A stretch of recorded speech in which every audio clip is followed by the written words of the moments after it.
Hello everyone, आप सभी का आपके अपने यूट्यूब चैनल पर स्वागत है। हम लोग संस्कृत प्रीवियस ईयर क्वेश्चन देख रहे थे, उसमें हमने 13 और 14 का कंप्लीट कर लिया। आज हम 16 का करेंगे, जिसमें आप देख सकते हैं क्वेश्चन। देखिए, संस्कृत जो सेकेंड लैंग्वेज होती है, सेकेंड लैंग्वेज ऑप्शनल होती है। आप उर्दू, संस्कृत या इंग्लिश में से किसी को भी एक ले सकते हैं, ठीक है ना। यहाँ पर नोट में ऑलरेडी लिखा हुआ है, परीक्षार्थी निम्नलिखित भाग के प्रश्नों के उत्तर केवल तभी दे यदि उन्होंने भाषा 11 का विकल्प संस्कृत चुना हो। तो आइए क्वेश्चन नंबर 61 देखते हैं क्या है। यहाँ पर अकर्वयन शब्द में कौन सा प्रत्यय प्रयुक्त है? तो इसमें कौन सा प्रत्यय है? सूत्र प्रत्यय है। इसमें कौन सा है? ऑप्शन सी जो है करेक्ट हो जाएगा। आगे बढ़ेंगे, यहाँ जो है आप देख लेंगे एक्सप्लेनेशन। अगला क्वेश्चन है, कीर्ता अर्जुनियम के प्रथम सर्ग में प्रयुक्त प्रमुख छंद है। तो कौन सा है? वंशस्थ्य। कौन सा है? वंशस्थ्य। कौन सा है? ऑप्शन सी जो है करेक्ट हो जाएगा। आगे बढ़ेंगे, अगला क्वेश्चन है 63 क्वेश्चन नंबर का दिया है, अक प्रत्याहार के अंतर्गत कौन कौन सा वर्ण आते हैं? तो अक प्रत्याहार के अंतर्गत अ, ई, उ, री, ऋ जो है आता है। अगला क्वेश्चन है क्वेश्चन नंबर 64। इसमें है स्पर्श व्यंजनों के वर्ग हैं। तो स्पर्श व्यंजनों के कितने वर्ग हैं? ऑप्शन बी जो है करेक्ट है। हमने देखा है क वर्ग, प वर्ग, ट वर्ग, ये सब जो है कितने हैं? 5 हैं, ठीक है ना। आगे बढ़ेंगे, यहाँ पर जो है आप देख सकते हैं एक्सप्लेनेशन। अगले क्वेश्चन पे आएंगे। अगला क्वेश्चन है, सर्वभवन्तु सुखिनः सर्वभवन्तु सुखिनः किस प्रकार का वाक्य है? तो यह इच्छावाचक वाक्य है, यानी कि इच्छा है। कहीं ना कहीं ये इच्छा यानी कहीं आशीर्वाद दिख रहा है, नहीं तो हमारी इच्छा है कि तुम ऐसे बनो, तो ये इच्छावाचक है। संस्कृत एवं हिंदी का मिला जुला रूप है, इसलिए लोग संस्कृत ज़्यादा चुनते हैं। थोड़ा क्वेश्चन ब्लर आ गया है, तो इसके लिए माफ़ी चाहेंगे, फोटो लेने में थोड़ा इधर उधर हो गया होगा। क्वेश्चन नंबर 66 का है, अधिसिंध्यस्थास क्रमः सूत्र संबंधित है। तो ये द्वितीय विभक्ति से संबंधित है। हालांकि संस्कृत में वर्ड भी बहुत डिफिकल्ट होते हैं, ठीक है ना। अगला क्वेश्चन है क्वेश्चन नंबर 67 है, निम्नलिखित वर्णों में से किस वर्ण का उच्चारण स्थान दंतोष्ट है? तो इसका करेक्ट आंसर जाएगा वह जो है दंत वस्ट जो है उच्चारण स्थान इसका है। आगे बढ़ेंगे अगले क्वेश्चन पे। अगला क्वेश्चन है, बहुज्ञ का विपार्थी शब्द है। तो बहुज्ञ का जो बहुत सारा जानता हो, आप जो है जो बहुत कम जानता हो अल्पज्ञ हो जाता है। अगला चलेंगे, शिंस। देख रहे हैं कितना सिंपल क्वेश्चन है। कुछ क्वेश्चन डिफिकल्ट जरूर है, लेकिन बहुत सारे जो है सिंपल हैं, इसीलिए आप कुछ तो बिना पढ़े भी कर सकते हैं। अगर हिंदी पढ़ लिया है तो संस्कृत के लिए पढ़ने की जरूरत नहीं है, संस्कृत यूं ही पास कर जाएंगे, ठीक है ना। अगला क्वेश्चन है, धिंस पद में संधि है। तो धिंस पद में संधि क्या है? दीर्घ संधि है। कौन सी संधि है?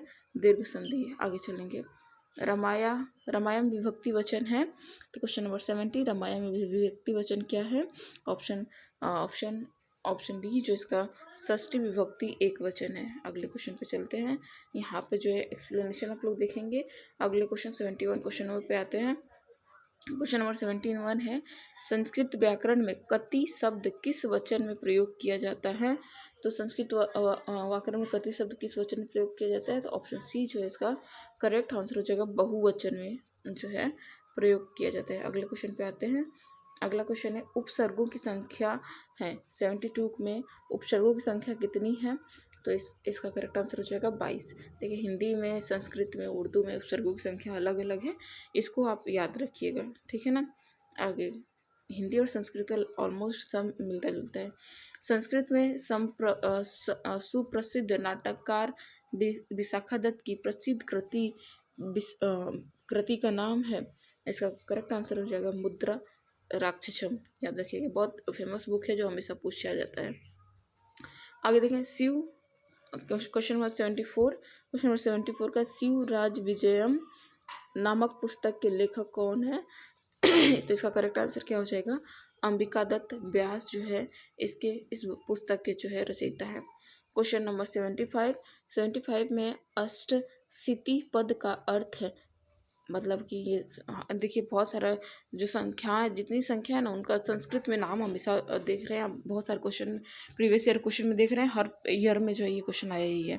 तो आप लोगों को क्या करना है, जितनी भी संख्या है उनका संस्कृत में नाम कम से कम 100 तक जो है आप याद कर लो। और इसका भी बहुत आसान मेथड है, कुछ का तो फिक्स होता है कि इतना आएगा तो इतना आ जाएगा, ठीक है ना। जैसे 20 का याद कर लीजिए, एक दो का, और 20 30 40 50 का याद कर लीजिए, फिर उसी में जो है जोड़कर, जैसे कि इंग्लिश का होता है वैसे ही संस्कृत का होता है, ठीक है। तो इसका करेक्ट आंसर क्या हो जाएगा, ऑप्शन बी 88 जो है इसका करेक्ट आंसर हो जाएगा। तो ऑप्शन बी करेक्ट आंसर हो जाएगा। आगे चलते हैं अगले क्वेश्चन पे। अगला क्वेश्चन है 76।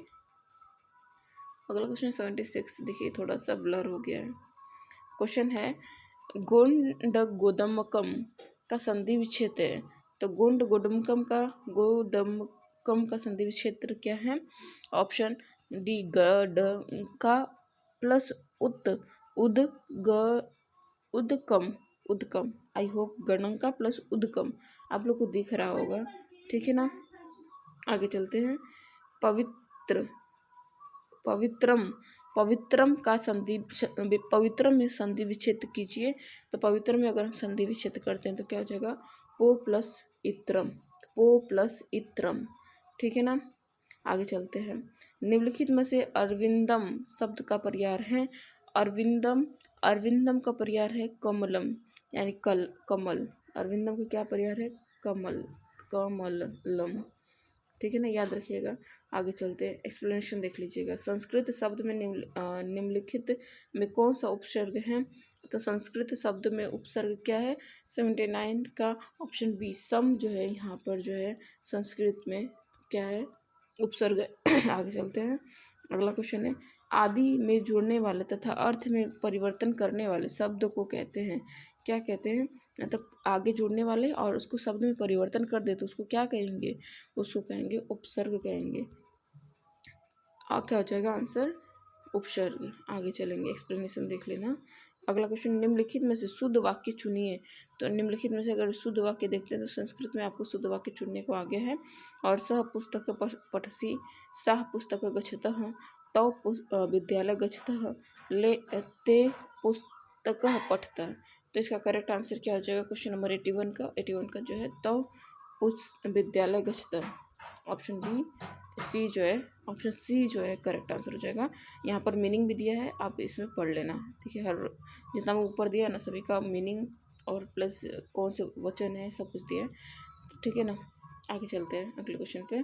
अगला क्वेश्चन है कृष्ण के दोनों ओर ग्वाले हैं की संस्कृत होगी। अब इसमें संस्कृत कन्वर्सेशन भी दे दिया है तो आपको कन्वर्ट भी करना है, ठीक है ना। तो इसका करेक्ट आंसर क्या हो जाएगा, ऑप्शन बी जो है इसका करेक्ट आंसर हो जाएगा। कृष्णम उभयतः गोपा संति, ठीक है। आगे बढ़ते हैं। ग व्यंजन है, तो ग कैसा व्यंजन है, 83 का स्पर्श व्यंजन। अभी आप लोग ने देखा ये कौन सी बात है, क वर्ग में आता है, ठीक है ना। आगे चलेंगे। पुराणों की संख्या कितनी है, तो पुराणों की संख्या कितनी है, 18 है। पुराणों की संख्या कितनी है, 18 है। तो ये पुराणों की संख्या भी आप रखिए याद। अगला क्वेश्चन है 85। छात्र पढ़े हुए श्लोकों को कंठाग्र करेंगे, यह व्यवहारगत परिवर्तन किस उद्देश्य का है। तो 85 का जो करेक्ट आंसर हो जाएगा क्या हो जाएगा, डी अभिरुचि का, क्या हो जाएगा, अभिरुचि का। आगे बढ़ेंगे। अगला क्वेश्चन छात्रों को उच्चारण अभ्यास कराने हेतु सहायक सामग्री है। तो 86 का क्या हो जाएगा, डी हो जाएगा टेप रिकॉर्डर। टेप रिकॉर्डर क्या है, इसका करेक्ट आंसर है। आगे चलते हैं अगले क्वेश्चन पे। अगला क्वेश्चन है निम्नलिखित में से बाणभट्ट की कृति नहीं है। तो बाणभट्ट की कृति क्या नहीं है, 87 का करेक्ट आंसर क्या हो जाएगा, ऑप्शन डी जो है करेक्ट हो जाएगा। बाकी हर्षचरित्रम, कादम्बरी और चंडी शतकम ये किसकी रचना है, बाणभट्ट की है। आगे बढ़ते हैं क्वेश्चन नंबर 88। क्वेश्चन नंबर 88 पहले उच्चारण प्रस्तुत किए जाएं बाद में नियम, यह शिक्षण का सूत्र है। क्या है, इससे 88 का कौन सा है? तो ये देखिए यहाँ पेडागोजी से भी क्वेश्चन आए हैं, तो ये हम पहले विशेष फिर सामान्य की ओर बढ़ते हैं। इसका करेक्ट आंसर क्या हो जाएगा? ऑप्शन बी जो है करेक्ट हो जाएगा। आगे बढ़ेंगे। संस्कृत शिक्षण में प्रयोग किए जाने वाला 10 उपकरण क्या है? तो फ्लैश कार्ड जो है दृश्य है, ठीक है ना। आगे चलते हैं।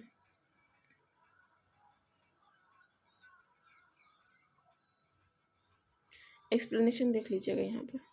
संस्कृत का अध्यापक एक एक शब्द का अर्थ स्पष्ट करता है। 90 क्वेश्चन नंबर है। तो क्या कर रहा है? ये व्याख्या विधि में अपना रहा है, ठीक है ना। तो यहाँ पर बी जो करेक्ट हो गया। यहाँ पर जो है चैप्टर खत्म होते हैं। एक्सप्लेनेशन देख लीजिएगा। मतलब ये 2016 का जो है 2016 में 2 पेपर हुआ था, तो इसमें से एक हमने फरवरी वाला करवा दिया, अब दिसंबर वाला करवाएंगे, ठीक है ना। आज के लिए इतना ही। धन्यवाद, बाय बाय।